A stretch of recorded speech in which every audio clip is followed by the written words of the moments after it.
Rundown acara kegiatan hari ini adalah yang pertama pembukaan, yang kedua acara inti yaitu kajian dari Ustadz Kang Rashid, kemudian sesi tanya jawab dan doa penutup. Ayah bunda sekalian, hadirin yang hadir di kajian online, marilah kita sama-sama buka kajian online dengan membaca Al-Fatihah. Allah hadinya wa kunus salihah. Al-Fatihah. A'udzu billahi minasyaitonir rajim. Bismillahirrahmanirrahim. Alhamdulillahi rabbil alamin. Arrahmanir rahim. Maliki yaumiddin. Iyyaka na'budu wa iyyaka nasta'in. Ihdinas siratal mustaqim. Siratal ladzina an'amta 'alaihim ghairil maghdubi 'alaihim waladdallin. Amin. Amin rabbal alamin. Alhamdulillah, semoga dengan surat Al-Fatihah agenda kita pagi sampai siang nanti mendapat ridho Allah Subhanahu wa taala. Baik. Berikutnya adalah hal yang kita tunggu-tunggu, kajian online dari Ustadz Kang Rashid. Kita sapa dulu. Assalamualaikum Ustadz. Assalamualaikum. Assalamualaikum warahmatullahi wabarakatuh. Sehat Ustadz. Alhamdulillah sehat. Kang Rashid Alhamdulillah berkah Ustaz Andi. Alhamdulillah. Mohon izin Ustadz untuk membacakan biodatanya sebelum Ustadz memberikan kajiannya. Mangga. Ya, karena ada istilah tak kenal maka ta'aruf. Semoga setelah ini lebih mengenal Ustadz Kang Rashid walaupun sudah banyak yang mengenalnya. Baik. Untuk nama lengkap, mohon koreksi Ustadz kalau memang saya salah menyebut. Haji Muhammad Darajatun Al-Rashid LC. Itu Ustadz ya? Ya. Alhamdulillah. Kemudian lebih kita kenal dengan Kang Rashid. Lahir di Tasikmalaya, kemudian memiliki istri bernama Leni Razak Rashid dan 4 orang jagoan. Oh, putra semua Ustadz ya? Subhanallah. Ya. Semoga menjadi junullah. Amin. Baik. Beliau menyelesaikan pendidikan di Al-Azhar University. Kemudian sekilas tentang Kang Rashid. Kang Rashid pernah bekerja sebagai translator di Jurnal Al-Haram Kairo Mesir dan di tingkat Kementerian Keuangan Organisasi Kerjasama Islam Dunia, OKI. Subhanallah. Kemudian beliau juga aktif sebagai pimpinan pesantren Miftahul Anwar Singaparna Tasikmalaya. Kemudian pendiri Yayasan Rumah Mabrur Jakarta, anggota ISMI, kemudian pendiri Yayasan Musafir Center Indonesia di Jakarta. Selain itu beliau juga aktif menulis buku dengan judul Dari Sang Musafir Pesan-Pesan Rasulullah dan Libatkan Allah dalam Hidupmu. Kemudian sejak tahun 2011, Kang Rashid sudah aktif di media, di antaranya adalah Trans 7, RCTV, kemudian TV One, Kompas TV, Metro TV, Berita 1 TV, MNC Muslim TV, TVRI, Riau TV, Trans TV, RTV, dan iNews TV. Subhanallah. Banyak sekali Ustadz ya di media masanya. Itu sekilas tentang biodata dari Kang Rashid. Semoga kita semakin mengenal beliau. Dan tidak panjang kata, mohon Ustadz untuk memberikan tausiah kita sehingga kita mendapat pencerahan. Tafadhol Ustadz, waktu dan tempat dipersilakan. Baik.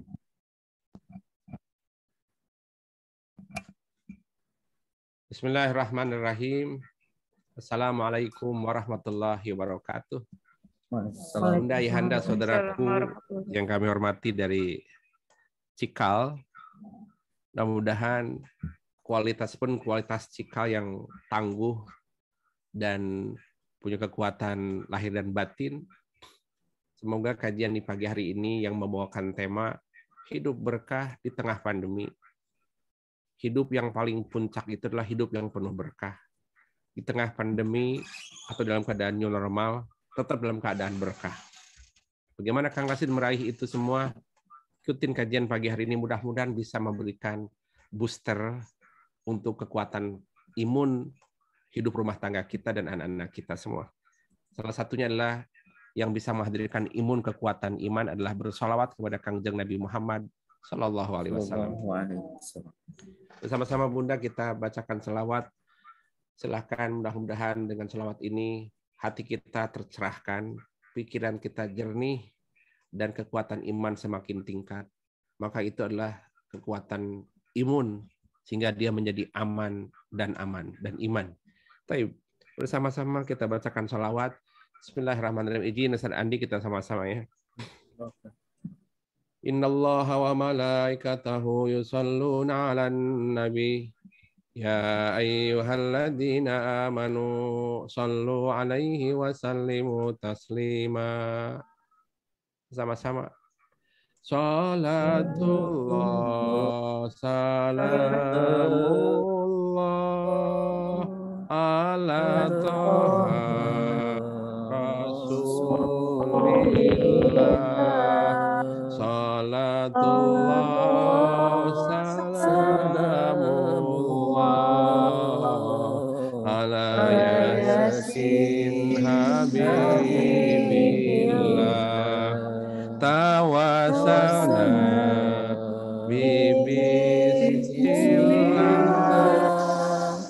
bil hadi Rasulillah wa kulli mujahidillah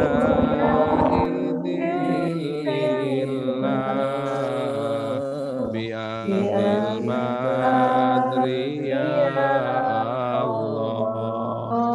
Hadhihi niyah wa ala kulli niyatin shalihah wa ila hadratin Nabil Mustafa Rasulullah sallallahu alaihi wasallam wa ufawidu amri. Ya Allah, titip sekolah kami, titip para guru-guru kami yang hadir di masjid di majelis Cikal ini. Ya Allah, titip ibunda ayahanda yang menyekolahkan putra-putri sekolah ini, berkahi usianya, sehatkan lahirnya, afiatkan batinnya, perindah akhlak budi pekertinya, sehatkan lahir dan batinnya. La haula wala quwata illa billahil aliyil azim. Rabbi siril Fatihah.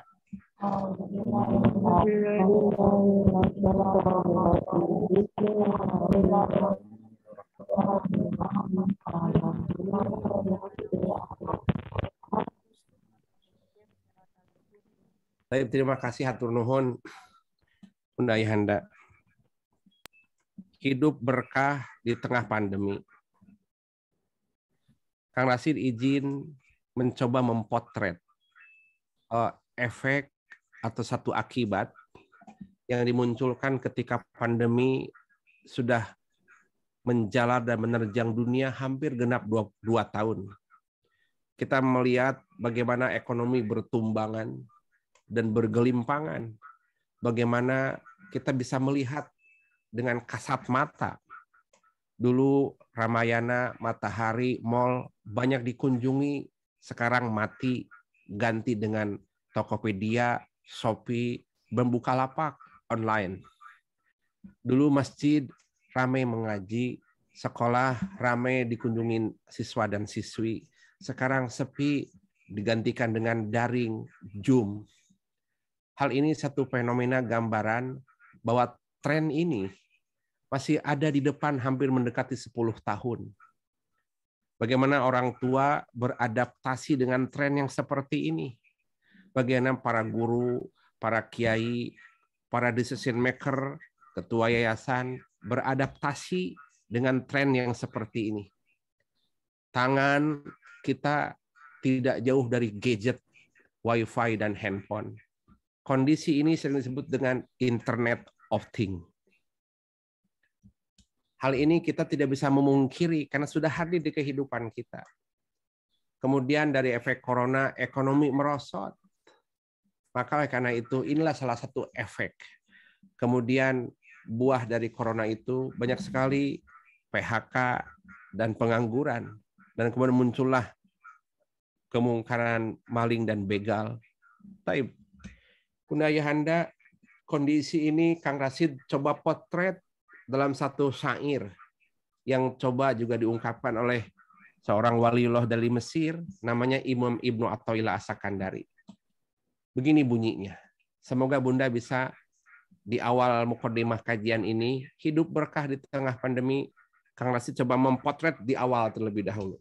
Pertama, jika hidupmu merasa tidak berkembang, jika rumah tanggamu merasa tidak berkembang, jika ilmu pengetahuanmu dan ekonomimu tidak berkembang, kemudian mendatangkan musibah dan masalah bersilih ganti berdatangan, kesulitan tak segera menghilang, ya, itu tanda bahwa engkau butuh cahaya terang benderang. Saya ulangi punten, jika hidupmu tidak berkembang, pengetahuanmu tidak berkembang, ekonomimu tidak berkembang, itu mengakibatkan datangnya silih berganti musibah dan masalah berdatangan. Kesulitan tidak segera menghilang. Itu satu tanda, suatu isyarat, suatu green light bahwa kita butuh cahaya terang benderang. Begitu Ustaz Andi ya? Baik. Maka tidak ada peristiwa yang berlalu di hadapan kita tidak bermakna. Semua itu mengandung pesan dari Sang Maha Pencipta. Maka tangkaplah pesan itu. Corona membawa pesan, Gunung Merapi membawa pesan, Internet of Things membawa pesan, gempa bumi membawa pesan dari Yang Maha Kuasa. Siapa yang bisa pandai menerima pesan, kemudian menerjemahkan itu pesan, maka dia akan hidup berkah. Saya Bunda Ayahanda. Baik, karena itu izin boleh lihat di layar kaca ada satu ungkapan. Pertama, ingatlah. Saya izin, ingatlah bahwa ridho atas musibah itu bisa melahirkan hidayah. Ya Allah, abdi nampi, corona adalah musibah. Abdi ridho Gusti. Ketika ibu, bapak ridho atas musibah, itu bisa melahirkan hidayah. Keterbimbingan, menerima. Contoh, seperti seseorang ketika di kerangkeng rantai, diikat seluruh tubuh oleh rantai. Maka kalau semakin meronta-ronta, menolak gitu, maka rantai akan mengikat dengan kuat. Karena kita meronta-ronta. Tetapi punten, kalau kita nerima, gitu, nampi ridho, gitu ya, sampai dia bertekuk lutut di hadirat Allah, itu dengan sendirinya rantai akan ucutan turun ke bawah. Tetapi kalau kita nerima ridho atas musibah, tidak merijek, tidak meronta-ronta, maka semakin sakit dirasa kalau kita meronta-ronta. Tetapi kalau ridho, maka datanglah bimbingan, datanglah ketercerahan batin, maka dia terbimbing oleh Allah. Nampi Gusti, enggeh ya Allah, sami'na wa ata'na ya Allah. Itu nikmat. Itu pesan pertama. Ridho atas musibah melahirkan hidayah. Kita lanjutkan, Bunten. Karena tentang pandemi supaya hidup berkah. Surat At-Taghabun, Bunda Ayahanda. Surat Taghabun ayat 11. Hidup ini diatur oleh Allah. Kita lahir atas kekuasaan Allah. Dan kita sekarang hidup di bumi Allah. Bahkan dihidupi, dikasih rezeki oleh Allah. Dan kita pun akan kembali kepada Allah. Lantas kenapa Allah yang ngasih rezeki, kenapa engkau curhat kepada selain Allah? Maka semua melulu Allah. Fokus kepada Allah. Allah first. Allah menyampaikan firman-Nya dalam surat At-Taghabun ayat 11. Bismillahirrahmanirrahim. Ma asaba min musibatin illa biiznillah. Wa man yu'min billah yahdi qalbah. Wallahu bikulli syai'in alim.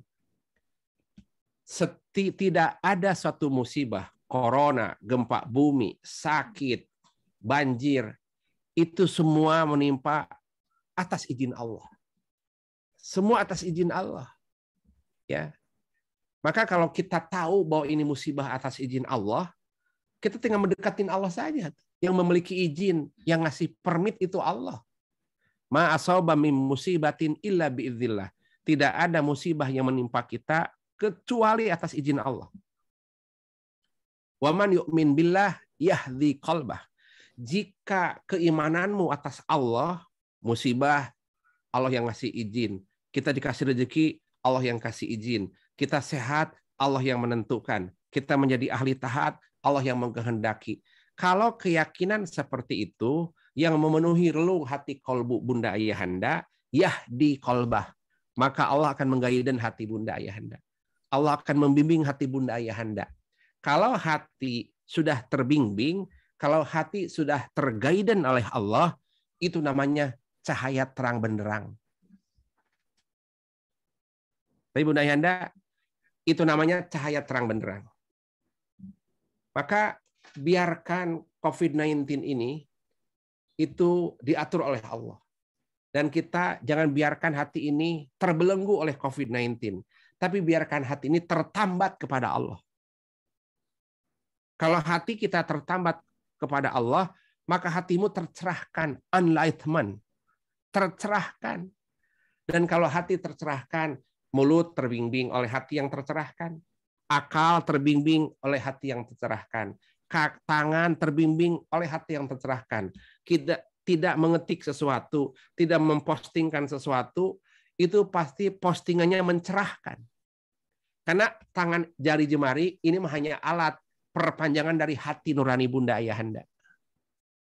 Nah, kalau hidup terbimbing, tercerahkan, tergaiden oleh Allah, itu namanya hidup berkah. Sebab punten Bunda Ayahanda, kalau hidup gelap gulita itu bahaya. Sebab orang yang hidup di tengah gelap gulita banyak penyamun dan begal. Bayangkan Bunda, berjalan di pematang sawah di kegelapan malam, sudah dipastikan dia akan terpeleset dari pematang sawah, terjerembab kepada lumpur karena tidak memiliki terang benderang, gelap gulita. Minimal gelap terang benderangnya bulan di waktu malam. Kalau terang benderang matahari di waktu siang. Tapi punten Bunda Ayahanda, ketika berjalan di gelap gulita banyak penyamun, banyak begal. Karena jam operasinya penyamun dan begal itu di kegelapan malam. Maka terjadilah begal di mana-mana. Nah, pertanyaannya punten, matahari menerangi lahir kita, bulan menerangi lahir kita, PLN, perusahaan listrik negara menerangi lahir kita. Tetapi siapa yang menerangi batin kita? Siapa yang menerangi batin kita? Relung hati suami kita, relung hati istri, relung hati anak-anak kita. Siapa yang neranginnya? Philip terus terang terus, dia tidak nerangi hati. Dia hanya nerangi ruang studio, hanya nerangin ruang rumah, tidak nerangi nembus ruang hati sang anak.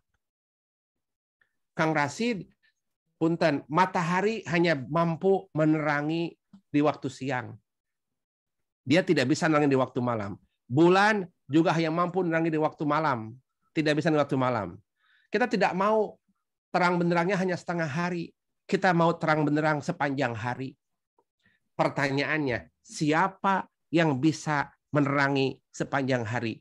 Yaitu your heart. Hatimu. Hatimulah yang bisa menerangi terang benderang sepanjang hari. Maka jadikanlah mata hatimu menjadi mataharimu. Nah, kalau mata hatimu sudah menjadi mataharimu, itu namanya hidup berkah. Kaitannya dengan pandemi, berapa banyak terkena pandemi sehingga work from home? Berapa banyak orang terkena pandemi sehingga learning from home? Bahkan berapa banyak terkena pandemi kita learning from home dan pray from home? Time. Ini mengakibatkan kita kumpul di rumah, suami istri sering jumpa, anak dan ibu bapak sering jumpa, terjadilah interaksi dan komunikasi.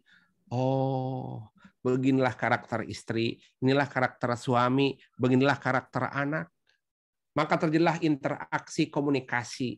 Maka adalah bonding, the power of hug, kekuatan pelukan, kekuatan doa, kekuatan kebersamaan.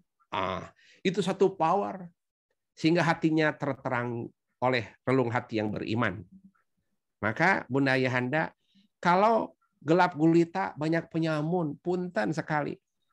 Terang benderangnya matahari belum tentu dia bisa menghilangkan penyamun. Punten, bagaimana tidak terang benderang? DPR terang benderang lampunya di gedung di MPR Nusantara itu. Tapi banyak koruptor. Jadi terang benderangnya PLN, menerangi ruangan, itu tidak bisa menerangi gelap gulitanya hati. Kenapa maling? Kenapa koruptor? Ya, kenapa maksiat? Karena gelap gulita hatinya, bukan gelap gulita matanya. Berapa banyak terkena pandemi, hatinya terbuka, hatinya terbelalak, hatinya terbuka. Yang selama ini tidur hatinya. Oke, Bunda. Maka kalau diakibatkan 2 tahun pandemi, hati kita jadi terbuka, ingat kepada Allah, mendekat kepada Allah, rajin belajar menuju ilmu Allah. Itu hidup berkah. Hidup berkah. Kenapa Kang Rasid hati? Punten. Kalau mata hatimu menjadi mataharimu, engkau terbimbing, terguidance hidupmu. Sebab hati ini, Bunda Ayahanda, yang letaknya ada di dada sebelah kiri Bunda Ayahanda. Sebelah kanan bawah itu namanya liver. Punten ya, Sunda itu, Pak Mas Andi, jadi F sama P terada ketuker Sunda itu ya. Sebelah kanan bawah itu namanya liver. Tapi sebelah kiri di bawah dada, ya sebelah 2 jari di bawah puting susu, itu namanya heart. Your heart. Kalau bahasa orang Kulen, orang Perancis, peranakan Ciamis sana gitu ya. Jadi your heart itu adalah manah. Kalau orang Jawa manah. Kalau orang Banten mah hate. Kalau orang Indonesia mah hati. Aduh, meningkat sakit manah. Nah, manah itu bukan di jidat dan bukan di tengah dan bukan di kanan, tapi letak your heart adalah di sini. 2 jari di bawah puting susu. Maka ketika Bunda mendengar ayat suci Al-Quran dilantunkan dengan merdu, wajilat qulubuhum, bergerak, bergetar hati itu. Yang bergetar bukan di kepala, yang bergetar bukan di dada, yang bergetar ada di hati di sini. Melihat anak yang soleh, suami yang ganteng, kemudian ahli tahajud, ini teh bergetar Bunda. Jangan salah yang bergetar. Kalau di jidat itu mah pusing getarannya. Kalau di kanan itu mah getaran lapar. Kalau di sini itu getaran iman. Kalau di handphone itu mah getaran tagihan hutang. Jadi punten, ketahui di mana letak hati itu di sini. Nah, Kang Rasid punten, apa fungsi hati di tubuh manusia? Nah, ini dia. Fungsi hati di tubuh manusia itu fatal. Dia adalah seorang jenderal. Dia laksana presiden. Dia yang mengomando akal, dia yang mengomando mulut, dia yang mengomando kaki, dia yang mengomando tangan. Kalau hatinya sabar, dia postingnya tuh santun sekali. Tapi kalau hatinya amarah, emosi, postingannya hoax. Salah tangankah? Salah iPhone 12 kah? Salah internet kah? Tidak. Ini hanya perantara, ini hanya pelaksana. Tapi komandonya adalah hatimu, your heart. Jadi hati itu adalah panglima dalam tubuhmu. Kalau lisan, ini jubirnya. Kalau tangan dan kaki, itu para menterinya. Jadi kalau hati ini menjadi mataharimu, maka terang benderang postinganmu. Terang benderang langkahmu. Karena diguidance oleh hatimu. Berapa banyak akibat pandemi, hatinya tercerahkan. Ya Allah, sepanjang ini aku lupa kepadamu. Sekarang aku ingat apa arti kebersamaan dengan istri. Sekarang nikmat apa kebersamaan bersama anak dan suami. Banyak tercerahkan. Nah, kalau hatinya tercerahkan, hidup berkah. Gitu Bunda maksudnya. Coba bayangkan, jadi hati itu seperti teko. Tadi Andi ya. Hati seperti teko. Kalau isi teko itu kopi, maka moncong mulut teko mengeluarkan kopi. Betul Bunda ya? Ya, punten. Tapi kalau isi teko itu teh, ya Bunda di Cikal Harapan, maka dia akan mengeluarkan teh. Kalau isi teko itu air jam-jam, maka dia akan mengeluarkan air jam-jam. Tapi kalau isi teko itu air comberan, Yang keluar tidak mungkin air jam-jamat. Yang keluar tetap air comberan. Kalau isi hati itu kesabaran, yang keluar ucapan yang sabar. Kalau isi hati itu syukur, maka yang keluar dari moncong mulut itu adalah syukur. Tapi kalau dalam kolbu itu dendam dan amarah, kusumat, maka yang keluar pun dendam dan amarah. Masya Allah Bunda, kalau toh bibir ini terbikin dari seng atau terbikin dari aluminium, itu sudah penyot kemana-mana yaitu mulutnya. Tapi Allah teh indah ya, mulut dibikin elastis, ya bahkan dikasih revlon gitu ya, dikasih saripohaci, pergi ke natasa, bahkan disulam eta bibir teh Gusti. Kan dulu mah Bunda ya, punten izin, benang teh kan untuk menjahit baju yang robek kan. Sekarang kok benang ditempel di bibir dan di pipi ya, mahal lagi 50 juta. Subhanallah Gusti dagung. Bagaimana kalau jadi tempe tahu sudah ratusan kilo tempe tahu teh, sedekah ke yatim piatu. Daripada nempel di pipi, ternyata cantik teh sakit. Gitu ya. Karena Kang Rasid saya ngejar follower untuk 10 juta. Masya Allah. Masya Allah. Baik Bunda ya Anda. Itu mah intermezzo Bunda ya. Jadi hidup berkah itu di tengah pandemi itu sangat menikmatkan. Sangat nikmat sekali Bunda. Kita lanjutkan materinya, lihat di layar kaca. Baik. Jadi ini satu rumus. Tidak ada musibah yang menimpa pasti atas izin Allah. Ya. Banyak yang tercerahkan. Yang kedua kita lanjutkan, mari lihat. Ini dia. Ini sabda Nabi Muhammad SAW. Wa'lam anna nasra ma'as sabri wa anal farja ma'al karbi wa anna ma'al usri yusra. Ketahuilah kata Nabi, sesungguhnya kemenangan itu beriringan dengan kesabaran. Maka sabar itu bukan kekuatan akal. Sabar itu bukan kekuatan nalar. Sabar itu bukan kekuatan fikir. Tapi sabar itu kekuatan hati. Rasul menegaskan bahwa kemenangan itu sangat erat kaitannya dengan kesabaran. Seorang ibu yang sabar di rumah, maka mereka anak-anak yang soleh. Anan nasra ma'as sabri. Tidak ada suatu kemenangan dengan instan. Tidak ada kemenangan dengan gelesak gurusu. Kemenangan itu hanya bisa diraih dengan sabar. Sabar ya Papa. Nanti Papa akan naik posisi. Sabar ya Nak. Nanti kamu akan naik kelas. Sabar ya Bunda. Nanti Bunda bisa melahirkan. Jangan diaborsi. Contoh. Kata Nabi mengatakan, as-sabru yu'inu kulli amalin. Bahwa kemampuan sabar itu adalah kunci kesuksesan. Bahkan Allah berfirman, wasta'inu bis-sabri was-shalah. Ketika engkau tertimpa musibah, ketika engkau tertimpa masalah, minta tolonglah dengan kekuatan sabarmu. Dan minta tolong kekuatan sholatmu. Sampai posisi sabar disimpan di depan sholat. Wasta'inu bis-sabri was-shalah. Maka punten, kemenangan itu hanya bisa diraih dengan sabar. Lanjutkan, wa anal farja ma'al karbi. Nomor 2, poin yang kedua Rasul menyampaikan, dan jalan keluar itu beriringan dengan kesukaran. Kalau tidak ada masalah, tidak ada jalan keluar. Justru jalan keluar itu ketika ada masalah. Bunda semakin hebat, tangguh, menemukan jalan keluar. Ada masalah, tenang Pak. Mama, sudah ada jalan keluar. Suami, tenang Mah, jangan risau. Sehingga kita jadi terlatih. Ada masalah, ada jalan keluar. Ada masalah, ada jalan keluar. Jadi otot pikiran ini, otot jiwa dan hati ini sudah terbiasa. Ada masalah, tenang Pak. Pasti ada kemudahan. Tuh. Keyakinan itu hidup berkah. Jangan langsung sepaneng gitu ya. Curiga, prejudis itu. Papa, kalau Papa sudah megang rekening, ini bakal banyak hutang nih. Jadi tuduhan gitu ya. Sabar atuh Bunda. Sabar. Ada seorang istri, punten seorang istri, Bunda ya. Seorang istri mengatakan, "Papa di mana?" Kata istri itu. Biasa kan atuh, Mah, kan Papa lagi kerja. Iya, kerja di mana? Kerja. Kerjalah. Terus samping Papa siapa? Ada perempuan. Siapa dia? Atuh Mah, kan lagi kerja. Iya, siapa dia? Penumpang Mah, penumpang.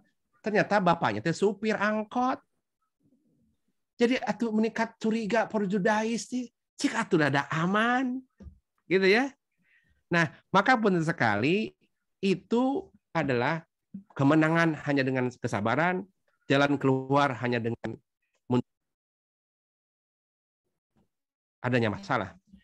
Anal farja ma'al karbi. Kita jadi punya keahlian, kita jadi sensitif, kita jadi tajam. Ada masalah, ada jalan keluar. Ada masalah, ada jalan keluar.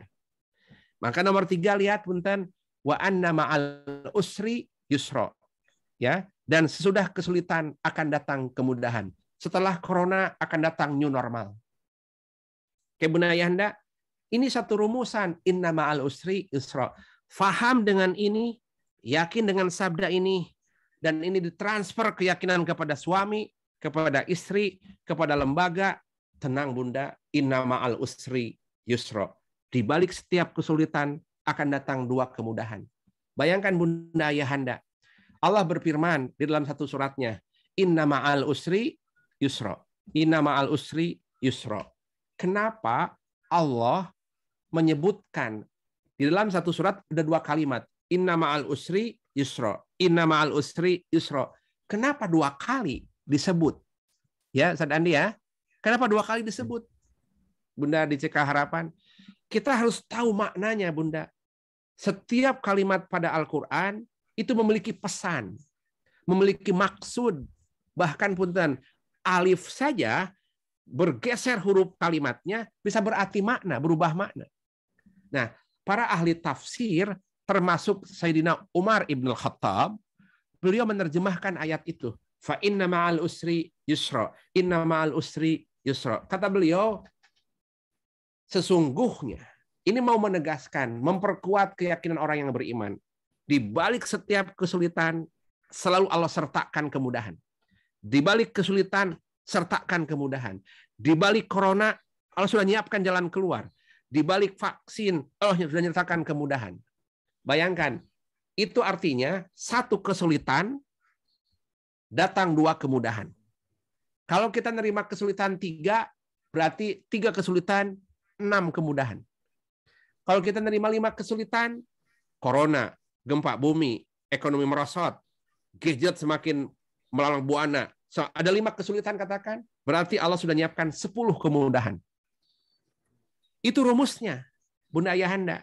Maka punten, ketika ada kesulitan, kita menjadi tegar. Saya bisa jalan keluar ini.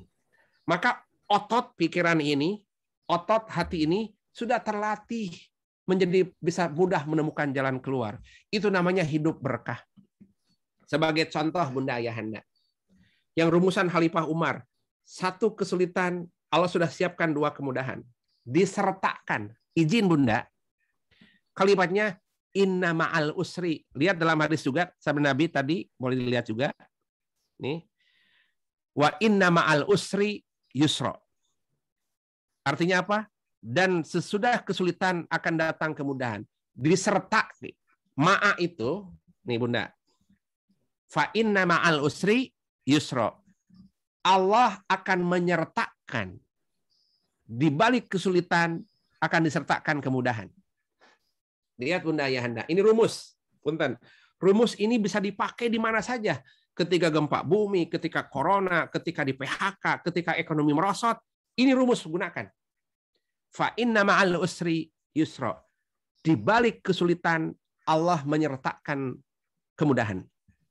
Saya contoh, saya dan Ustadz Andi pergi ke SD Cikal Harapan. Itu kalimat yang pertama. Kalimat yang kedua, saya kemudian Ustadz Andi pergi ke SD Cikal Harapan. Oke, itu kalimat kedua. Kalimat yang ketiga, saya disertai Ustadz Andi pergi ke SD Cikal Harapan. Beda nggak artinya? Beda dong Ustadz Andi ya. Kalau saya kemudian Ustadz Andi pergi ke Cikal Harapan, berarti ada jeda.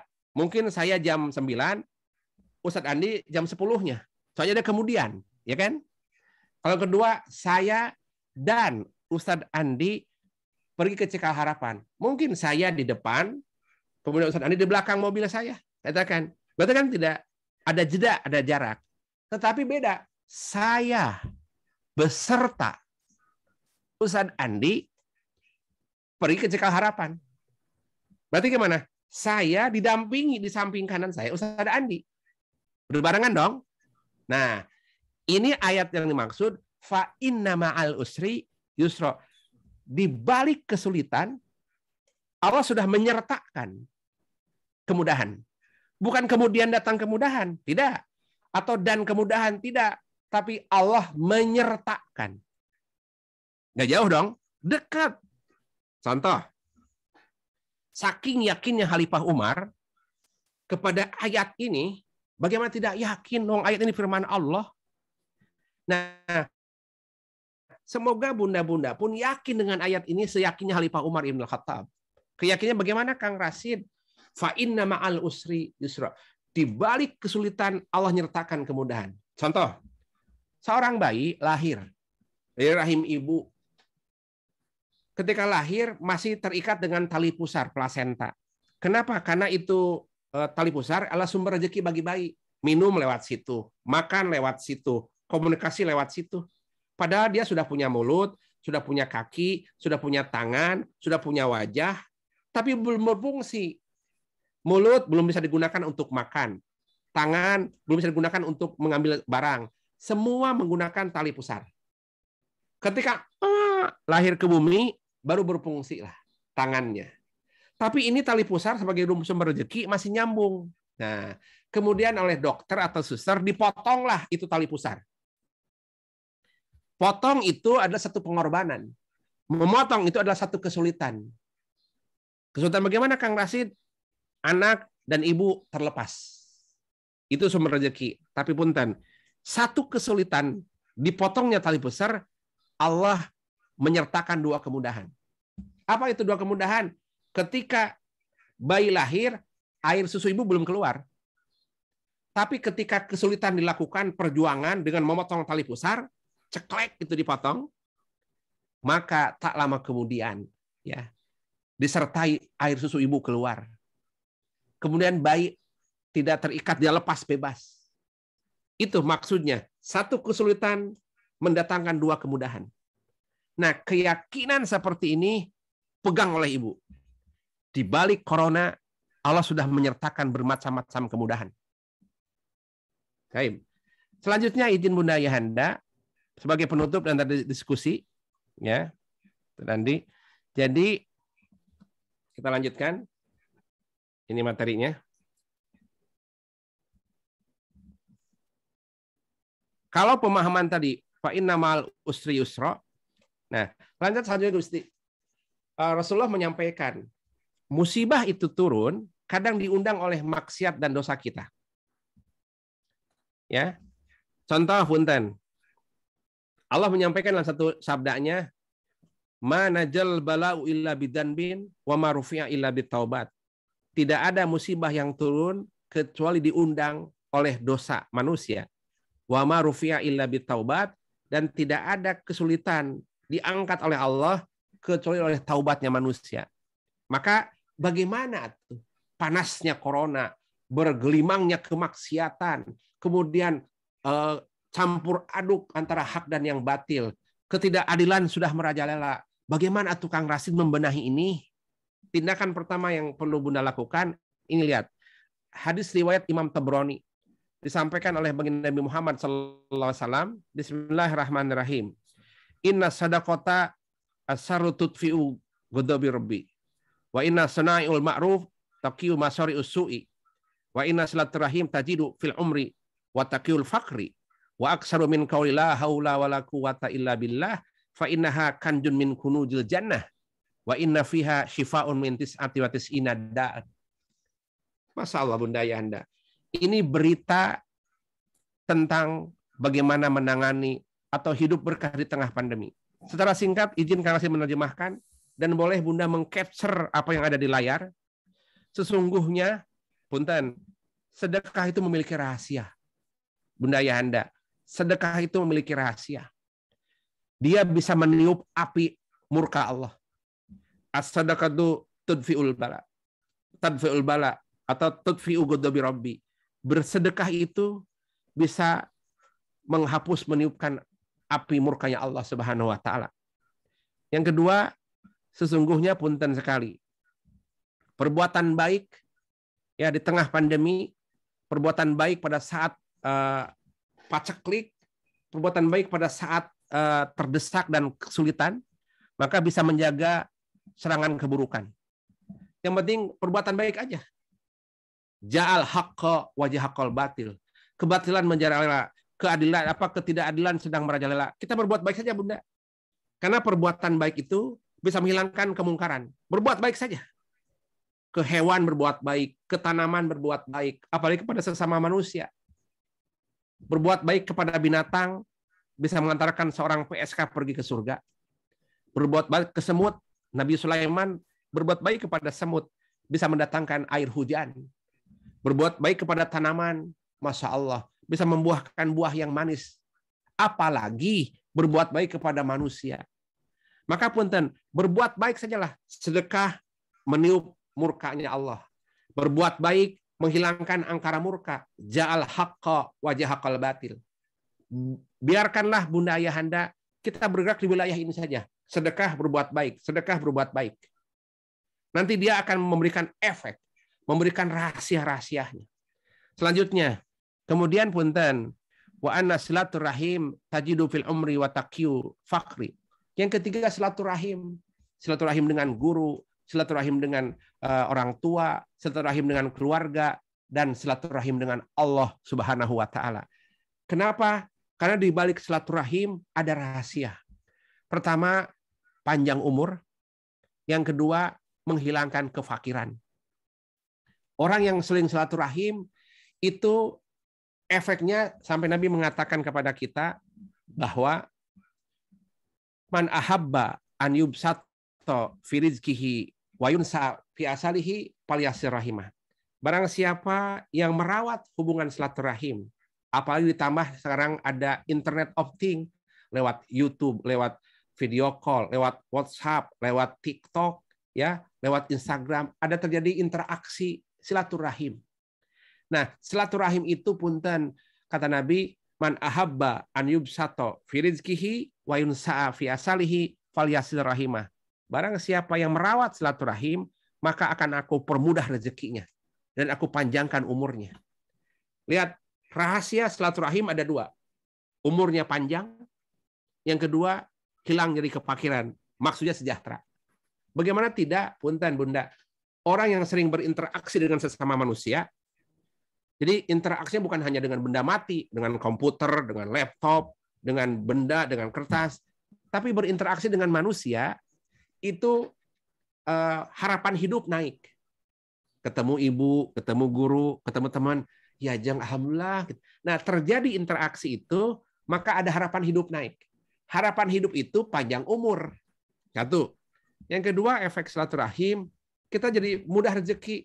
Jang, produknya bagus dan enak dipakai pakaian itu. Saya jadi marketing ya. Tuh, kan. Jadi pintu. Jang, itu kitsennya enak ya masakannya. Kok lezat di lidah saya, suami juga suka. Saya pesannya 1000 box, jadi rezeki.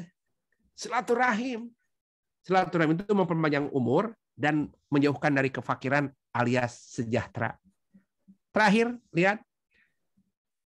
Ya, di sini kemudian wa aksaru min qauli la haula wala quwata illa billah fa innaha kanjun min kunuzil jannah wa anna fiha shifaa'un min tis'ati wa tis'ina da. Baik. Yang keempat adalah ini tips-tips.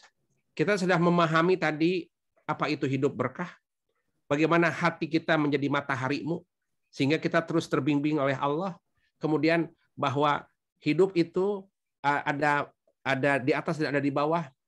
Ridho atas musibah mendatangkan hidayah. Kemudian bahwa ada rumus fa inna ma'al usri yusra, di balik satu kesulitan Allah sudah menyertakan 2 kemudahan. Kalau ada 5 kesulitan berarti Allah sudah menyiapkan 10 kemudahan. Kemudian Kang Rasid selanjutnya apa tips-tipsnya supaya kita melanggengkan hidup berkah, mau di pandemi, mau di bukan pandemi, mau normal atau new normal, tips ini lakukan. Kan ini adalah rumus bahagia dan rumus berkah. Apa itu? Pertama, sedekah. Sedekah apa tadi? Bisa meniupkan murkanya Allah. Yang kedua apa tadi? Terus berbuat baik. Jangan berhenti. Karena berbuat baik bisa menghalau kemungkaran. Ja'al haqqa wa jahaqal batil. Yang ketiga apa? Silaturahim. Karena silaturahim itu adalah membuat kita menjadi kaya dan panjang umur.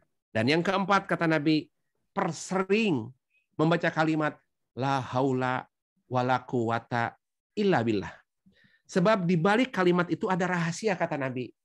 Karena dalam kalimat la haula itu bisa menyembuhkan 99 jenis penyakit. Tis'un wa tis'una dan. Membiasakan kalimat la haula wala quwata illa billahil aliyil azim. Di sana ada rahasia bisa menyembuhkan 99 jenis penyakit. Bakteri sumber penyakit, pusing kepala penyakit, batuk penyakit. Mudah-mudahan la haula bisa mengobatinya. Itu adalah tips dari Kang Rashid. Begitupun sabda Nabi, sedekah, terus berbuat baik, jangan berhenti. Walaupun sudah Internet of Things, keempat persen silaturahim, dan yang keempat jangan lupa zikir la haula wala quwata illa billahil aliyil azim. Saya kira itu dulu Mas Andi. Mas Andi ya, itu salah satu bagaimana memahami hidup berkah di tengah pandemi. Saya kembalikan kepada moderator dan kita senang kalau diskusi. Terima kasih. Terima kasih untuk tausiahnya. Alhamdulillah, ayah bunda sekalian, tadi sudah kita dengarkan itu dalam materi yang Kang Rashid sampaikan. Hal yang paling mungkin menyentuh hati saya terutama Ustadz, bahwasanya masalah turun diundang oleh dosa manusia. Mungkin izin Ustadz, kita sama-sama beristighfar, sehingga nanti dengan istighfar semoga hati kita betul-betul Allah lapangkan dan Allah maafkan dosa-dosa kita. Ya bunda sekalian mohon istighfar bareng-bareng. Izin Kang Rashid. Astagfirullah, Allah ya syakur. Astagfirullah, Allah ya sabur. Astagfirullah, Allah ya syakur. Astagfirullah, Allah ya sabur. Astagfirullah, Allah ya ghafur. Astagfirullah min kulil hurur. Astagfirullah, Allah ya ghafur.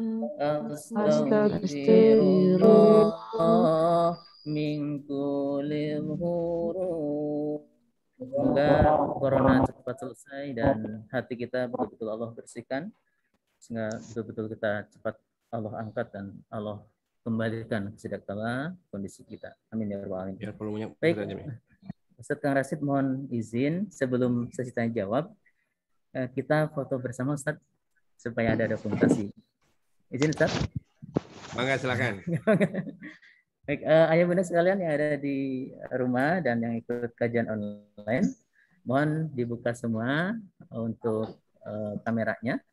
Kita akan ada sesi foto bersama sambil menyiapkan pertanyaan mungkin nanti buat Kang Rashid. So, nanti akan mendapat 5 penanya akan dapat cenderamata dari Fkom Estetika Harapan. Oke, untuk yang pertama kita akan foto slide lembar pertama. Baik, ayah bunda yang di slide pertama, yuk pasang kalau sebenarnya nggak kelihatan ya karena pakai masker. Berarti pakai ekspresi wajah yang ceria mungkin supaya nanti fotonya bagus. Oke, Anda hitung 1, 2, 3. Correct. Baik. Terima kasih untuk yang set pertama. Untuk set kedua, ayah bunda, mohon izin dibuka kameranya. Oke. 1, 2, 3. Oke, ya Mila. Untuk slide ketiga, semoga dipasang muka ceriahnya, walaupun dengan masker tapi masih kelihatan raut senyumnya. Oke, slide ketiga, 1, 2, 3. Baik, baik. Oke, ada lagi? Ya, 3 set ya, alhamdulillah. Baik. Alhamdulillah untuk sesi dokumentasi, sesi foto pertama kita telah selesai. Tiba saatnya kita akan tanya jawab dengan Kang Rashid. Mohon kita nanti Ustaz untuk menjawabnya. Untuk tatipnya, apakah nanti Kang Rashid akan menjawab? Kan insya Allah kita akan mempersiapkan 5 pertanyaan. Apakah setiap pertanyaan akan dijawab langsung atau kita tampung 5 pertanyaan? Ustaz. Ya. Setiap pertanyaan langsung dijawab, Ustaz ya? Setiap pertanyaan boleh langsung dijawab. Baik, Ustaz. Baik, ayo Bunda sekalian, silakan untuk tatipnya kita akan mulai. Yang pertama nanti raise hand, kemudian mohon sebut nama dan asal unitnya, SD, SMP, SMA, atau mungkin dari luar ya, atau umum. Baik, selalu 5 pertanyaan akan dapat cendera mata dari Fkom SD Cikal Harapan. Oke, alhamdulillah sudah ada yang raise hand. Bunda Metia ya. Bunda Metia. Halo, Assalamualaikum. Assalamualaikum. Ya, monggo. Bunda, langsung aja. Baik. Pertanyaan ke Kang Rashid. Silakan Bunda. Assalamualaikum Pak Andi. Assalamualaikum Ustadz. Saya hendak bertanya. Memang ketika pandemi ini banyak sekali orang yang berdampak khususnya di bidang keuangan, Ustadz. Jadi kebetulan ya saya punya kerabat yang memang sedang ditempa masalah khususnya di masalah keuangan. Terus alhamdulillah sama kerabat-kerabat lain sudah diberikan bantuan gitu ya. Tapi kita suruh bersabar dan suruh sholat dan sebagainya sudah dilakukan nih Ustadz. Cuman entah kenapa sampai udah 2 tahun nih berarti ya pandemi sampai sekarang masih saja mengeluh dan mengeluh terus gitu ya Ustadz ya. Sampai akhirnya itu menjadi cobaan bagi kerabat lain yang ingin membantu gitu loh Ustadz.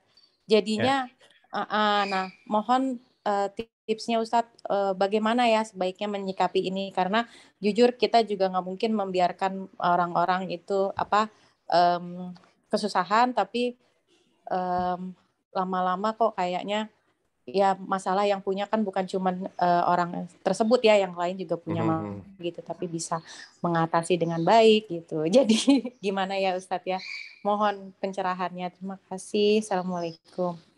Waalaikumsalam. Maaf Mas Andi, langsung. Ya. Ustaz. Terima kasih Bunda. Jadi memang salah satunya adalah Allah menganjurkan kita harus saling tolong menolong. Watawasau bil haq, watawasau bis sabr. Hendaknya kalian harus tolong menolong dalam kebaikan, tapi janganlah bertolong menolong dalam keadaan kemungkaran. Nah, tolong menolong itu bisa berupa benda seperti sembako atau memberikan dia lapangan pekerjaan. Tapi juga tolong menolong itu bisa mencerahkan hatinya, mencerahkan pikirannya, atau berempati kepadanya. Itu pun tolong menolong. Atau membersamainya. Contoh Bunda Ayahanda. Kalau boleh Bunda sekali, dan kita pun tidak akan mampu bisa menyelesaikan masalah orang lain kalau Allah tidak memberikan kita kemampuan. Selalu akan kurang, di bantuan selalu akan kurang, dikasih bantuan kok gini aja sih gitu ya. Nah, maka salah satunya adalah kalau kita hanya memberi bantuan berupa makanan, berupa uang, pasti habis. Bagaimana caranya kita memberikan bantuan yang produktif, ya, bantuan yang berupa kail. Dia bisa mencari sendiri dengan kail tersebut. Contoh, kasih mungkin pencerahan seperti tadi, fa inna ma'al usri yusra. Bunda sabar ya. Kesulitan tidak akan lama akan berlalu. Satu itu. Yang kedua, Bunda, bahwa Allah sedang menyapa kita dengan musibah.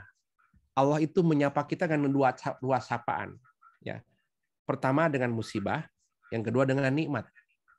Itu cara Allah menyapa. Makhluk ini, manusia ini akan kembali kepada Allah itu lewat 2 pintu. Pertama lewat pintu masalah, yang kedua lewat pintu nikmat. Bayangkan Bunda, hampir 99% Manusia itu akan datang tergopoh-gopoh kepada Allah lewat pintu masalah. Dia baru sujud kalau rumah tangganya berantakan. Kalau dia akan tahajud kalau sedang banyak hutang. Kalau dia akan datang ke masjid kalau dalam keadaan sakit. Jadi dengan kata lain, musibah sakit itu masalah. Miskin itu masalah. Tidak punya pekerjaan itu masalah. Maka itu caranya Allah supaya didatang kepada Allah. Maka manusia itu datang kepada Allah lewat pintu masalah. Berapa persen Kang Rasid? 99% dia akan datang kepada Allah dengan pintu masalah-masalah. Yang kedua, hanya 1% orang yang datang kepada Allah lewat nikmat. Ketika dia sehat, sujud kepada Allah, hatur nuhun Gusti, saya dikasih nikmat, saya bisa tahajud dan bisa sedekah kepada sandet-tolan saudaraku atas izin-Mu ya Allah. Mudah-mudahan bunda-bunda yang ada di SD Cikal Harapan menjadi bagian yang 1% itu. Mendekat kepada Allah bukan pas ada pandemi saja, tapi mendekat kepada Allah dan memang kebutuhan ketika nikmat. Itu yang satu. Yang kedua, Bunda Ayahanda, bahwa arahkan dia untuk datang kepada Allah. Nanti Allah kasih jalan keluar kepadanya. Wa may yattaqillaha yaj'al lahu makhraja. Mendekatlah kepada Allah, Allah akan kasih problem solving. Ya, Allah kasih problem. Contoh, katakan, Bunda, coba engkau menjerit kepada Allah lewat sholat subuh. Cobalah Bunda. Coba, atau Ayahanda, wahai adik, coba engkau dekat kepada Allah. Dan saya mah membantu ada batasnya. Suami membantu juga ada batasnya.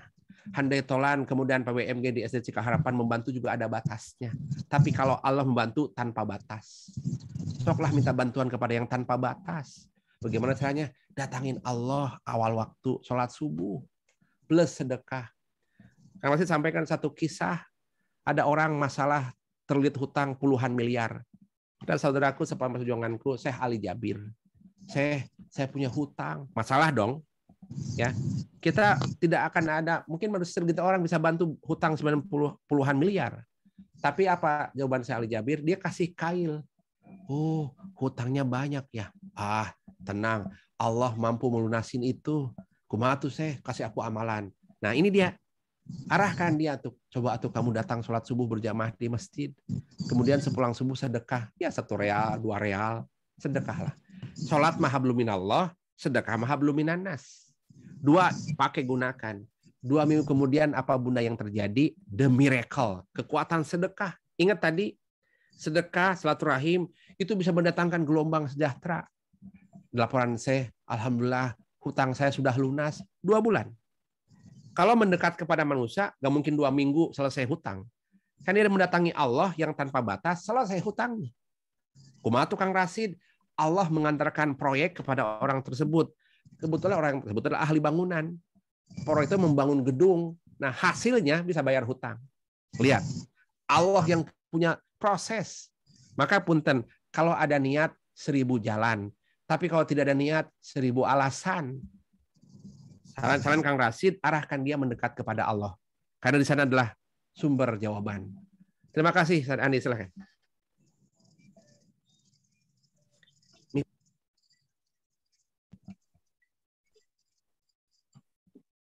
Ya, Pak Ustaz, termute. Ya, Alhamdulillah, terima kasih Ustaz untuk jawabannya.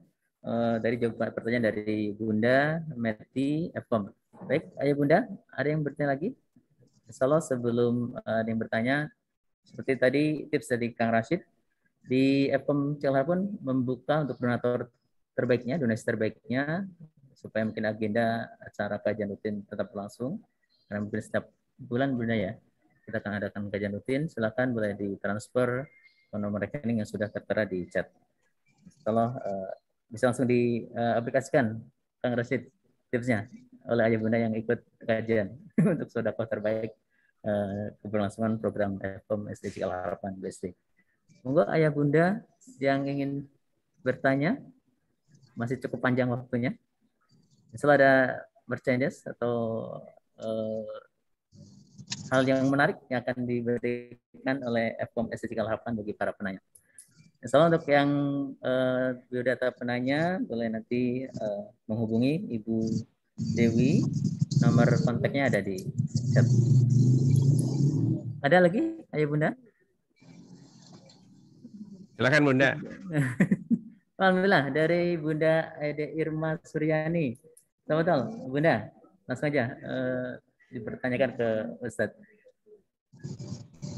Bangga, Bunda. Itu ada Kang Rasid. Assalamualaikum kepada Kang Rasid dan teman-teman FKOM. Saya Ade dari wali murid kelas 2C. Kang Rasid, kan saya sering ikut kajian-kajiannya, terutama yang di TV ya, terkait dengan perjalanan-perjalanan wisata Sirah Nabawiyah. Nah, mungkin pada kesempatan ini juga mohon dikasih cerita sedikit gitu ya, kejadian yang wabah begini, mungkin ada kisah-kisahnya yang bisa menjadi hikmah buat kita gitu, Kang Rasid. Kan programnya banyak yang sambil jalan, sambil dakwah gitu, banyak tempat-tempat yang sudah dikunjungi, coba tuh di-share sama kita gitu, mungkin ada lokasi-lokasi yang pernah memang ada sejarahnya terkait dengan wabah-wabah seperti ini. Hatur nuhun, Kang. Hatur nuhun, Bu Ade. Enggak, Kang Ustadz. Ya. Terima kasih Ibu Ade Irma, Pak Andi. Betul, memang dengan satu kisah kadang permasalahan hidup itu bisa terjawab. Karena punten Bunda Yanda, isi Al-Quran itu kandungannya ada 3 unsur pokok. Yang pertama menjelaskan tentang akidah, hubungan dia dengan Tuhannya. Yang kedua adalah akhlak, bagaimana interaksi dengan sesama makhluk. Nomor 3 adalah kisah. Nah, di antara kisah-kisah yang ada pada Al-Quran, itu menginspirasi banget. Maka Al-Quran tidak memasukkan cerita Kang Kabayan atau si Pitung gitu ya. Karena sangat cukup mulia kisah-kisah dalam Al-Quran tersebut. Contoh saja. Contoh. Punten. Kisah tentang Nabi Yunus bin Matta. Beliau adalah oleh Allah diutus.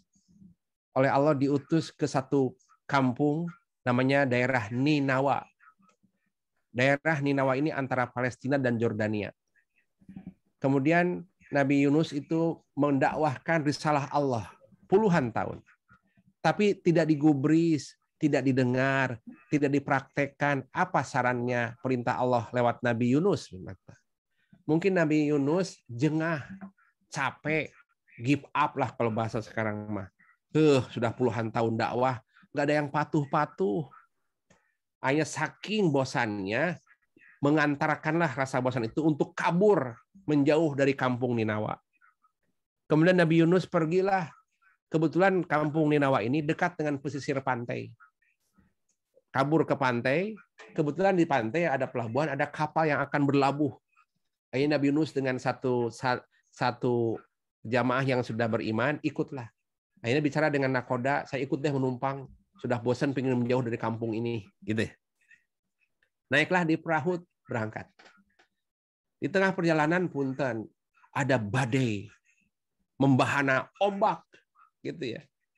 Kemudian maaf sekali, sampai mengguncang perahu itu. Sampai hampir-hampir tenggelam. Akhirnya nakoda ngambil sikap. Wah, ini bahaya. Saya sepanjang membawa perahu, tidak pernah terjadi peristiwa yang membahana seperti ini. Oke, para awak kapal, tolong kurangin berat perahu ini. Maka dilempar-lempar ke laut tuh bawaan-bawaan itu. Agak tenang lagi kapal, lanjut lagi. Selang berapa kemudian datang lagi badai. Badai membahana. Aduh, masih ada badai ini, bahaya ini. Hanya kurangin lagi. Sampai hampir-hampir kosong itu barang-barang di perahu itu. Maju lagi, datang lagi badai. Nah, dalam badai ini hampir-hampir tenggelam, nakoda ngambil keputusan. Saya harus mengurangi penumpang. Kalau barang diturunkan, silakan. Kalau penumpang diturunkan di lautan, bagaimana itu ya? Membahayakan itu. Akhirnya apa? Semua pada tidak mau. Tidak mau diturunkan. Akhirnya nakoda ngambil satu keputusan. Di lotre. Ya. Apa lotre itu ya? Diundi ya. Diundi. Nah, di setiap undian itu ada nama penumpang itu, passengers itu. Nah, ketika diundi, apa yang keluar? Yunus bin Matta. Kata Nabi Yunus, kok saya yang keluar? Saya tidak terima. Lotre lagi. Diundi lagi, Bunda Ayahanda. keluar apa? Yunus bin Matta. Tidak puas, diotot lagi. Yunus bin Matta. Akhirnya Nabi Yunus dilempar ke lautan. Lihat, punten ini kisah nih. Dilempar ke lautan, di laut sudah menganga. Ya, dia mencoba menghindar, berenang ke ini, namun keburu dicaplok oleh ikan. Masuklah ke dalam ikan. Nah, maka kisah ini digambarkan bahwa Nabi Yunus mendapatkan 3 musibah. Pertama, dilempar ke lautan di tengah malam. Yang kedua, kan malam itu gelap gulita. Yang kedua, tenggelam di samudra yang gelap gulita, 2 kegelapan. Yang ketiga, masuk ke dalam perut ikan, gelapnya perut ikan. Dan ikan besar itu tidak hidup di permukaan laut. Ya, tapi dia hidup di dasar samudra. Pada saat itu kan tidak bisa nelpon, apalagi WhatsApp atau TikTok, koslet handphonenya, gitu ya. Tetapi Nabi Yunus bagaimana minta bantuannya? Mau tahu kenapa ini terjadi musibah ini kepada Nabi Yunus? Satu sebabnya. Karena Nabi Yunus meninggalkan amanah. Dapat tugas dari Allah untuk dakwah di satu kampung, jangan sampai meninggalkan amanah. Suami dapat amanah keluarga, jangan tinggalkan akhlak keluarga. Nabi Yunus meninggalkan amanah. Maka Allah menegur Nabi Yunus. Kamu sudah meninggalkan amanahku. Ditegur oleh Allah. Itu sebagai teguran musibah itu. Nah, Nabi Yunus buru-buru, apa yang dilakukan? Dia kembali kepada Allah. Apa kembalinya? La ilaha illa anta subhanaka inni kuntu minadz dzalimin. Sampai Allah berfirman, la labisa fi batnihi ila yaumil ba'tsun. Jika Nabi Yunus tidak beristighfar, jika Nabi Yunus tidak bertasbih kepada Allah, maka Allah akan biarkan Nabi Yunus sampai kiamat di dalam samudra.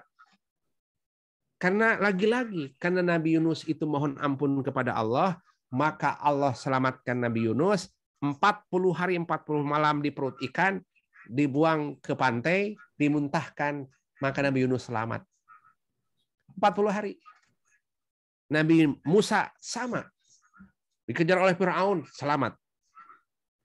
Nabi Adam ketika tertipu daya oleh iblis setan, selamat. Semuanya apa isinya? Isinya istighfar. Nabi Yunus, la ilaha illa anta subhanaka inni kuntu minadz dzalimin. Nomor 2, Nabi Adam, Rabbana dzalamna anfusana wa illam taghfir lana wa tarhamna lanakunanna minal khasirin. Nabi Sulaiman meraih singgasana kerajaan dengan istighfar. Robbi habli min ladunka, Robbi gfirli wa habli mulkan layan bagi. Ya Allah, ampuni aku, anugerahkanlah singgasana kekuasaan kepadaku. Singgasana diamanatkan kepada Nabi Sulaiman karena Nabi Sulaiman adalah ahli taubat. Nah, maka punten, corona ini semoga mengantarkan para pemimpinnya, para ulamanya, bunda ayahandanya menjadi ahli taubat. Nabi Yunus selamat, Nabi Adam selamat, Nabi Sulaiman mendapat anugerah singgasana kekuasaan. Begitupun juga kita. Itu kisah yang bisa terambil dari kisah Sirah Nabawiyah. Hatur nuhun, kembalikan ke Mas Andi. Hatur nuhun, Ustaz, untuk jawabannya. Alhamdulillah di layar kaca sudah ada yang resen. Silakan Bu Zakia. Silakan untuk langsung bertanya ke Kang Rashid. Silakan Ibu Zakia. Mohon dibuka dulu soundnya. Masih termute, Bu Zakia? Ya. Ya. Terima kasih Pak Andi. Ya. Assalamualaikum warahmatullahi wabarakatuh. Waalaikumsalam warahmatullahi wabarakatuh. Assalamualaikum Ibu semua. Mohon izin bertanya. Sangat bagus sekali ya, sangat menarik sekali kajian hari ini. Yang saya ingin tanyakan,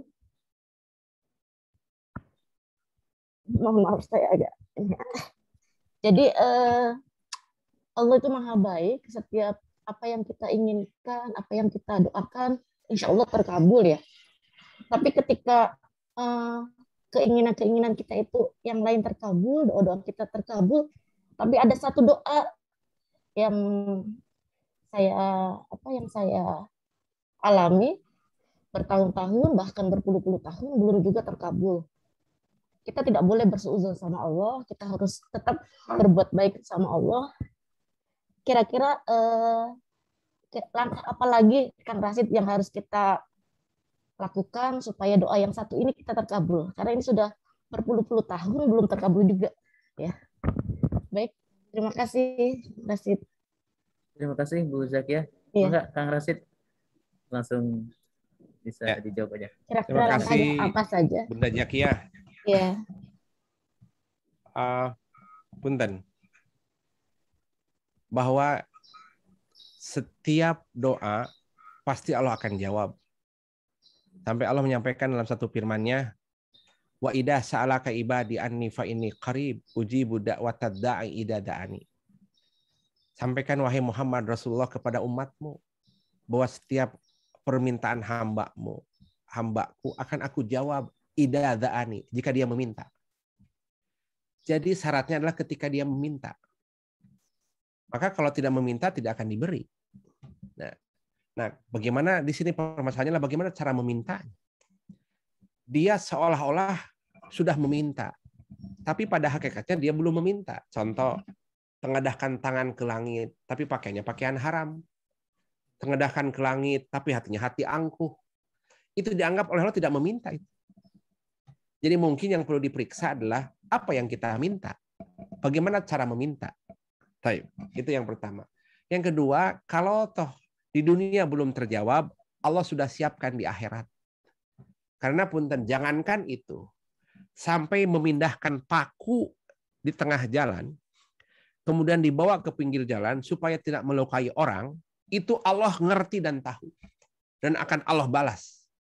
Jangankan itu Bunda Ayahanda, seorang PSK saja memberikan minum anjing yang kehausan. Kontan Allah jawab pahalanya, dia masuk ke surga.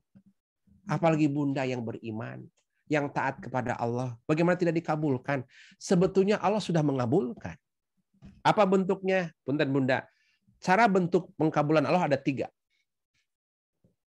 Setiap yang meminta pasti dijawab. Namun cara menjawabnya itu hak prerogatif Allah. Kita mengajukan proposal, yang meng-ACC adalah Allah. Dan bentuk peng-ACC-annya Allah yang punya hak prerogatif. Apa itu diantaranya? Pertama, cara bentuk pengkabulan Allah, pertama, dia dihindarkan dari musibah. Itu dari pengkabulan doa. Kita terhindarkan dari musibah, dari mana bahaya, dari bencana, itu sebagai bentuk pengkabulan dari doa. Satu. Yang kedua, dia dimudahkan urusan di dunia. Itu pengkabulan di dunia. Dan yang ketiga, dia akan mendapatkan pahala lipatan ganda di akhirat. Nah, kita husnudzon saja. Kalau toh sudah terkabulkan di dunia, berarti terjawab. Atau terhindarkan dari musibah. Punten, satu kampung terkena musibah banjir, tapi rumah itu mah enggak. Nah, itu bagian dari pengkabulan dari doa. Baik, itu yang pertama. Poin yang terakhir, bahwa izin. Kita itu berdoa ya sebagai bentuk penghambaan. Berdoa itu ibadah. Berdoa itu ibadah. Berdoa saja. Mau dikabulkan, tidak dikabulkan, dan kita meyakin Allah pasti akan mengabulkan. Cuma nunggu waktunya kapan tepat diberikannya. Satu itu. Yang kedua, kita berdoa itu adalah sebagai bentuk kita menghamba kepada Allah. Menghambakan diri kepada Allah, salah satu bentuknya adalah berdoa. Maka berdoa itu ibadah. 2. Yang ketiga, berdoa itu adalah sarana komunikasi hamba dan pencipta. Maka 3 makna ini harus menjadi spirit dan semangat bahwa doa itu pasti dikabulkan. Saya kira itu, Andi, terima kasih Bunda Zakia. Semoga ini bisa menginspirasi bahwa jangan berhenti meminta. Jangan pernah berhenti meminta. Karena itulah perintah Allah Subhanahu wa taala. Dikabulkan, tidak dikabulkan, hakikatnya Allah sudah mengabulkan. Ima dalam terhindarkan dari bencana, ima terkabulkan di dunia, dan ima nanti di akhirat disiapkan oleh Allah berlipat ganda. Terima kasih. Andi, silakan. Ya, syukur Ustaz untuk jawabannya. Semoga Bu Zakia tetap semangat berdoa, walaupun mungkin udah berpuluh tahun satu doa belum terkabulkan. Insya Allah Allah akan segera kabulkan. Amin. Amin. Baik, ayah bunda sekalian, masih ada waktu sekitar berapa menit lagi nih? Oh, 10 menit lagi ya. Baik. Silakan. Masih ada 2 penanya lagi yang insya Allah akan nanti diberikan merchandise yang menarik dari Fkom GSD Sekolah Harapan. Kang Rasid juga sudah menanti pertanyaan-pertanyaan dari ayah bunda sekalian. Ada yang bertanya? Ayah bunda? Tidak ada? Tidak ada.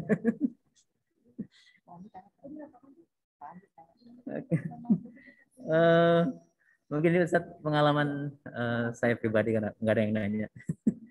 Betul sekali mungkin Bu Zakia tadi bertanya kalau memang banyak sekali di antara kita mungkin berkehendak tapi Allah belum mengabulkan sebanyak kehendak kita atau cita-cita kita. Jadi mungkin ini curhat sekalian Ustaz. Jadi dulu sebelum pandemi, alhamdulillah kesibukan luar biasa, kadang pulang malam. Di masa pandemi, alhamdulillah tanggung jawab agak berkurang. Ini yang terjadi Anda sendiri.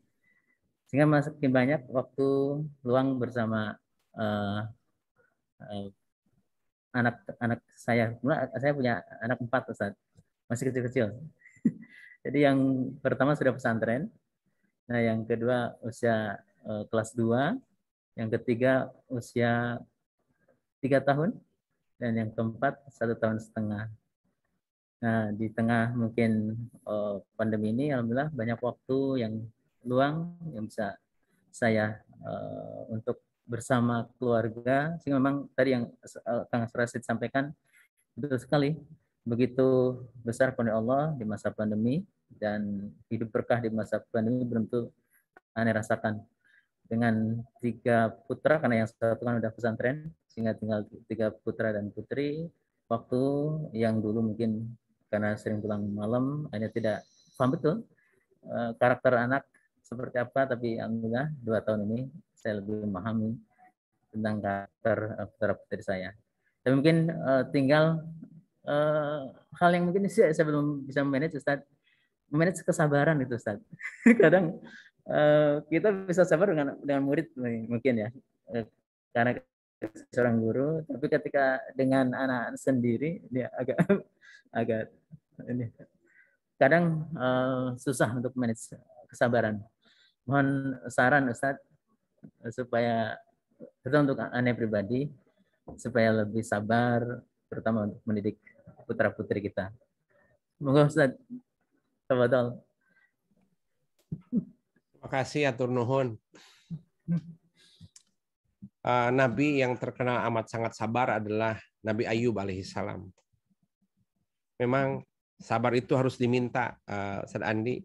Memang kita tidak bisa mampu sabar kalau Allah yang memampukannya. Bahkan Nabi Ayub alaihissalam ketika ditimpa musibah, ya, musibah itu bisa berupa penyakit, sampai puluhan tahun ditimpa penyakit Nabi Ayub itu.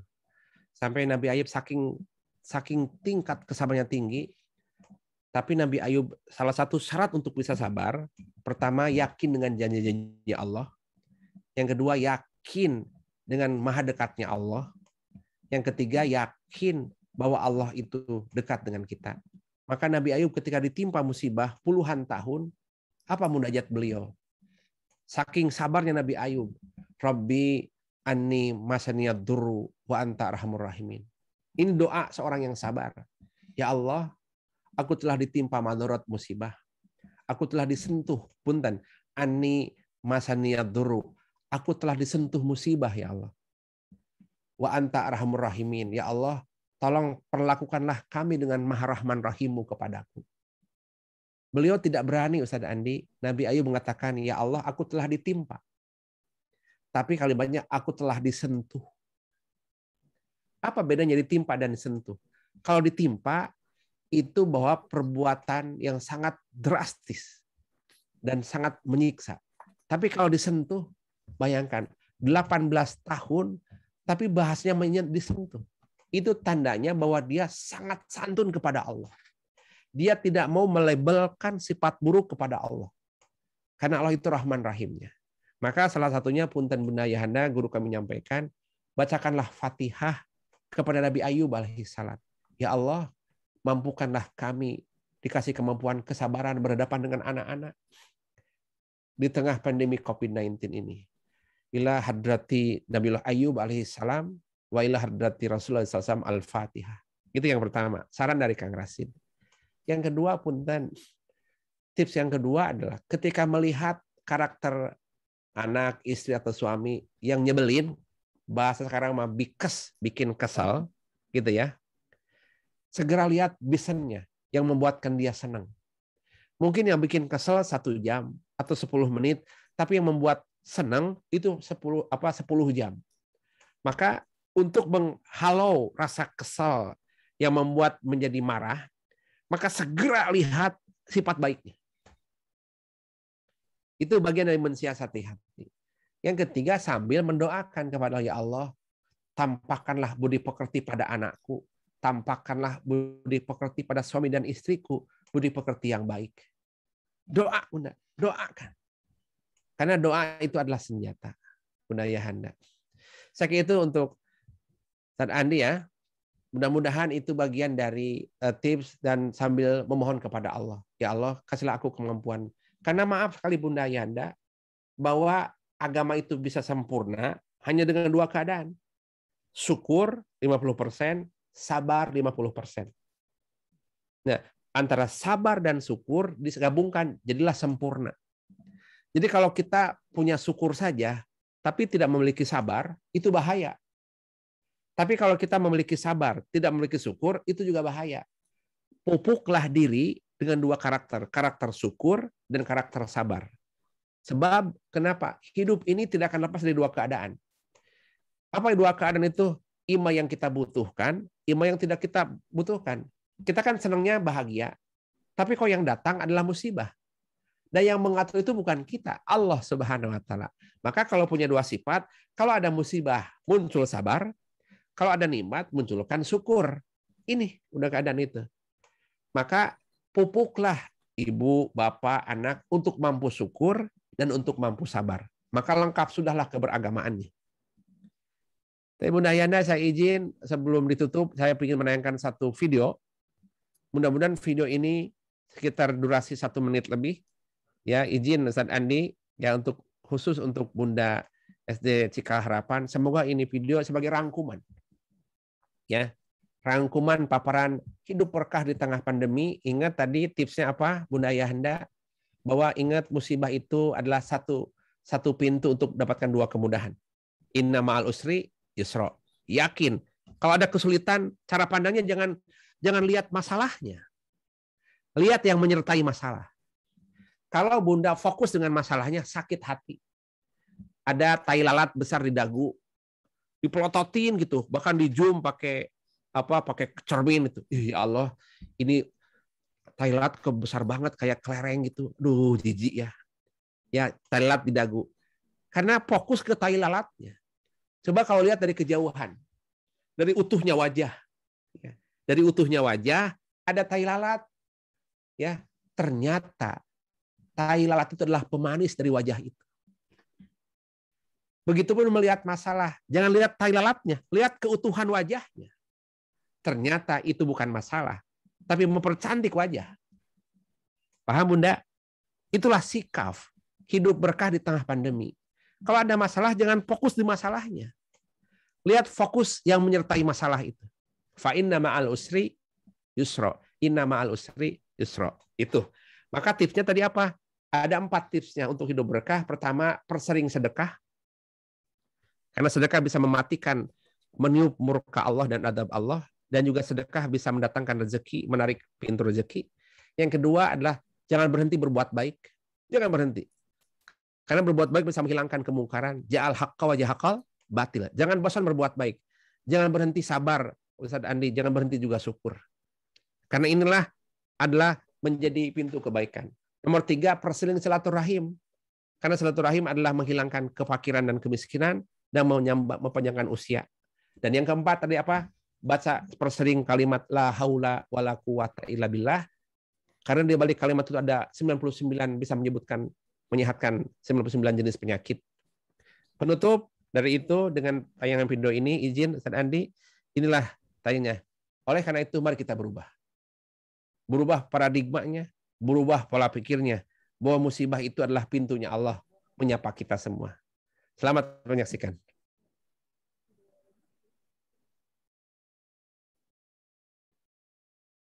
Saudaraku, detik ini mari kita awali dengan perubahan. Jangan pernah kita bersandar kepada siapapun, kecuali kepada Allah. Juga jangan bersandar kepada kecerdasan kita. Apa artinya kecerdasan tanpa pertolongan Allah? Jangan bersandar kepada harta yang kita kumpulkan. Mudah bagi Allah untuk mengambilnya. Allah berkali-kali meneguhkan janjinya. Wa may yattaqillaha yaj'al lahu makhraja. Barang siapa orang yang benar-benar bertakwa kepada Allah, maka baginya jalan keluar dari setiap kesulitannya, jalan keluar dari setiap persoalannya. Persoalan itu akan diberi jalan, bukan karena kita pandai, bukan karena kita kuat, bukan karena kita kaya. Justru jalan keluar itu datang buah dari ketakwaan kita. Mengapa orang yang pandai banyak yang sengsara? Mengapa orang berharta banyak yang sengsara? Karena persoalan tidak akan bisa dipecahkan hanya mengandalkan kemampuan kita. Ketakwaan itulah yang mendatangkan Allah. Wa yarzuqhu min haitsu la yahtasib. Dan Allah akan membuka pintu rezeki dari tempat yang tidak diduga-duga. Bagi kita banyak persoalan yang di luar kemampuan kita. Tapi mudah bagi Allah, andai kita ahli takwa. Jalan luas serta lebar menantinya. Allah yang mempertemukan dengan siapa yang Dia kehendaki. Allah yang membuka pintu-pintu yang tertutup. Allah yang memudahkan segala sesuatu yang sulit. Ahli takwa akan dimudahkan oleh Allah. Wa may yatawakkal 'alallah fahuwa hasbuh. Dan barang siapa yang bertawakal kepada Allah, akan dicukupkan segala kebutuhan lahir dan kebutuhan batinnya. Allah lebih tahu kebutuhan kita, melebihi tahunya kita kepada diri ini. Oleh karena itu, saudaraku, jangan sok tahu kita menghadapi hidup ini. Berat sekali tanpa ketakwaan, berat sekali tanpa ketawakalan. Seyogianya kecerdasan kita, harta kita, kemampuan kita, kekuatan kita adalah untuk membuat kita semakin takwa kepada Allah. Semakin teguh mematuhi perintah Allah. Bukan karena pahala semata, bukan karena ingin surga, bukan takut celaka, tapi saya patuh karena Allah semata dan jauhi larangan karena Allah. Insya Allah itu lebih sebetulnya membuat kita hidup menjadi lebih ringan, jauh lebih indah, dan setiap persoalan yang kita hadapi akan diselesaikan oleh Allah yang Maha Agung. Tidak ada yang bisa diselesaikan tanpa bimbingan Allah Subhanahu wa Ta'ala. Terima kasih Ustaz Andi. Semoga tayangan ini bisa menyimpulkan dari awal sampai akhir. Kunci cuma satu, bahwa bertakwalah kepada Allah, itulah kunci kebahagiaan. Dia bisa menghalau rasa gelisah di hatimu dan bisa bersyukur rasa nikmat di hidupmu. Takwa adalah kuncinya. Wa may yattaqillaha yaj'al lahu makhraja. Jika suamimu takwa, jika istrimu takwa, dan anak-anakmu takwa, maka Allah akan selalu mendampinginya dengan memberikan problem solving kehidupan kepadanya. Yakin takwa adalah kunci segala masalah. Terus Ustaz Andi, saya serahkan kembali untuk di closing. Semoga ada manfaatnya. Jumpa kembali di pertemuan berikutnya. Insya Allah hidup berkah di tengah pandemi atau pasca pandemi. Silakan untuk ke majelis. Silakan Ustaz Andi. Ustaz, mohon izin untuk minta kesediaan Ustaz menutup dengan doa sehingga makin berkah pertemuan kita. Ustaz bisa memimpin doa untuk kita bersama. Baik. Mari kita tengadahkan tangan ke langit, karena langit adalah kiblatnya doa. Ka'bah adalah kiblatnya sholat. Maka di langit manapun, di langit Jakarta, di langit Tangerang, di langit BSD, langit adalah kiblatnya doa. Bersama-sama tengadahkan tangan ke langit, pasti saya lihat di wajah-wajah Bunda Ayahanda sedang getar dan gelisah bagaimana menghadapi pandemi COVID-19 ini. Serahkan semua itu kepada Allah. Nanti Allah akan menggaiden Bunda Ayahanda. Bismillahirrahmanirrahim. Ya aman al-khaifin. Wahai Allah yang menenteramkan hati-hati yang gelisah. Ya amanal khaifin, wahai Allah yang memberikan rasa bahagia dan tentram di hati-hati yang takut. Aminna mimma nakhaf, amankanlah ya Allah rasa takut yang ada pada hati kami. Ya amanal khaifin, salimna mimma nakhaf, wahai Allah yang menenteramkan hati-hati yang gelisah dan resah. Salimna mimma nakhaf, selamatkanlah rasa takut ini dengan ganti dengan rasa tentram dan bahagia.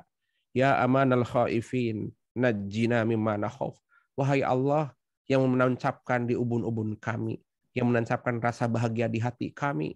Najjina mimma nakhaf, bersihkanlah rasa takut di hati kami, rasa gentar dan gelisah dikarenakan pandemi COVID-19 ini.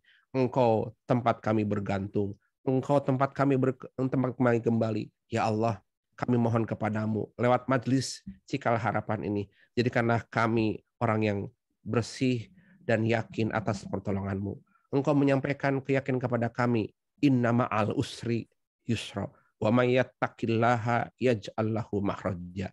Kemudahan itu Allah sertakan di balik kesulitan, dan takwa itu adalah solusi kebahagiaan. Mampukanlah kami melihat bahwa di balik musibah ada dua kemudahan, di balik ketakwaan ada solusi kebahagiaan. Mampukan kami untuk masuk di atmosfer tersebut ya Allah. La haula wala quwata illa billah wa ufawwidu amri. Titip ya Allah majlis kami SD Cikal Harapan ilallah innallaha basirun bil ibad. Siril Fatihah.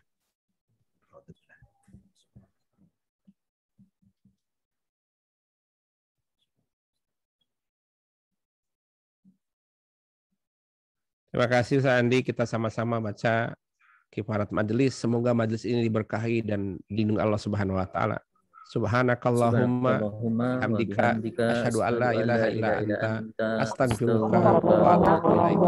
Wal asri bismillahirrahmanirrahim. Wal asri innal insana lafi khusrin illa alladziina amanu wa amilus solihati wa tawasaw bil haqqi wa tawasaw bis sabr. Mohon maaf lahir dan batin Ustaz Andi dan bunda-bunda di Cikal Harapan.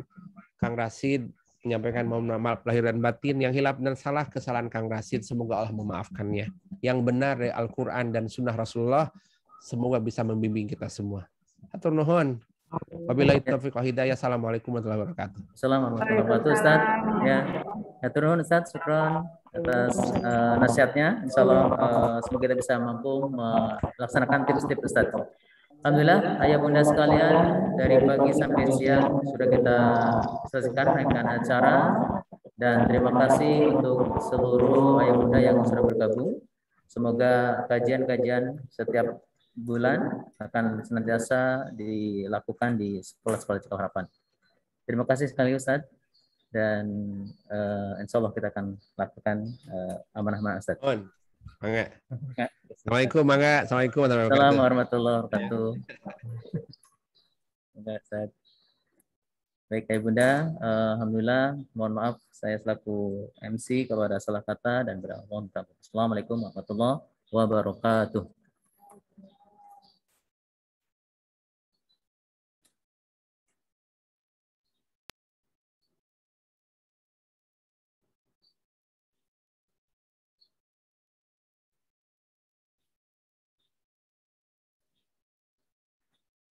Ya, tafadhol, ayah bunda yang ingin melanjutkan aktivitas boleh live dari Zoom.